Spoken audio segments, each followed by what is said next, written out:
Welcome to Inside Pitch. I'm Jeff Gordon, Post-Dispatch, joined by columnist Lynn Worthy, the Post-Dispatch. Lynn, there are no overtime loss points in baseball, so the Cardinals have had a bit of a rough go. Some games they had a chance to win, they did not.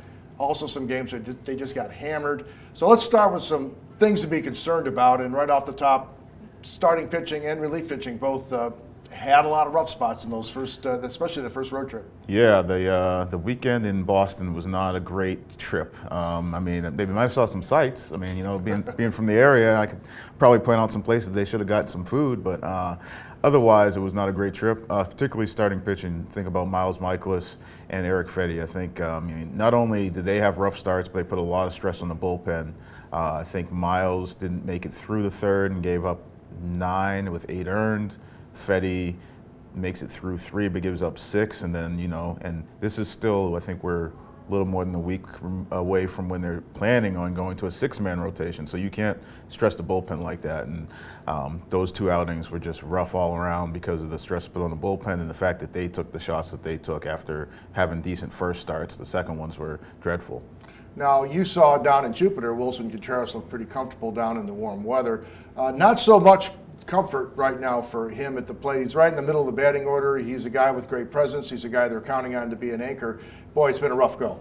Yeah, and considering the move to first base and you expected improved health, you thought this was a year where he's probably going to hit 30 home runs and could be, their leading offensive producer. So far, he's batting under 100. A lot of swing and miss, just doesn't seem to be in sync. And I mean, even with that, the offense has been holding together pretty well. But you can't expect the offense to produce without that bat for an extended period of time. A couple guys who were hitting, Ivan Herrera and Nolan Gorman, in his couple of starts, they get hurt. Not a huge impact because a lot of guys are hitting right now offensively, but really a tough blow for those 2 guys. Again, key pieces for this team going forward. Yeah, and guys, like you said, who were both hitting. I mean, Herrera at the time that he got hurt was leading them in home runs and RBIs from that catcher spot. And initially they hoped that it might be a shorter injury, but now they're talking about 4 weeks for a bone bruise. There seems to still be some optimism with Gorman and the hamstring, but he seemed like he had found a comfortability at the plate that we hadn't seen much of last season, going back to maybe even that 27 home run season. So obviously a little start and stop. Hopefully it's not too long, but things that you don't want to see. I mean, I guess it's better if it happens earlier in the season than later in the season, but still you don't like to see injury at any point. Well, this team has a lot of good young position players. At least the Cardinals hope that they're good young position players. And most of them got off to a pretty good start offensively. You're seeing up and down the batting order guys producing who need to have good years but also good futures for this team. Start with Victor Scott, the second man. Looks like a ball player. We keep saying that. You know what? Maybe he is a ball player. Yeah, and he's the one that I thought that they would make the decision not to put him on the roster to start the season, even though I thought that was the decision that they should make, to keep him. And they did do what I thought they wouldn't do, and he's paid off for them so far. I mean, the offense in general has had, I think they've scored at least 4 runs every game this season, which is the only team in majors to do that. And then they put up 5 when Paul Skeens, Skeens, who was a phenom who took baseball by storm last season. 5 runs is the most he's given up in any start that he just did.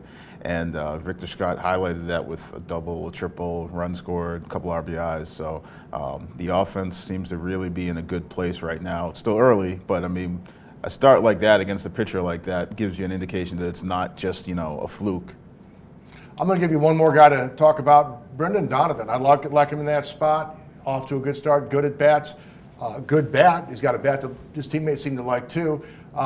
Very encouraging because you need a guy in that spot, in that order, particularly in an offense that subtracted Paul Goldschmidt. Yep, yeah, a left-handed bat, a guy who can hit for some pop, but also he's going to spread the ball around the field, going to drive in runs, and he's not a big swing and miss guy either, so he's going to get on base. It's going to be a tough at bat. It's not one of those guys that you can just come in and expect that he's going to, chase, or you're going to be able to sort of just pitch him a certain way and get him to get himself out. So that's a very encouraging bat for them right now. He's been a guy that they've moved around, thought of him maybe as a leadoff guy or a different guy like that, but in a run-producing role, he's really thrived so far.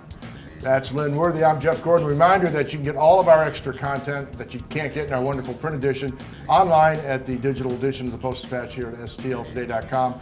For Lynn, I'm Jeff. Until next time, see you later.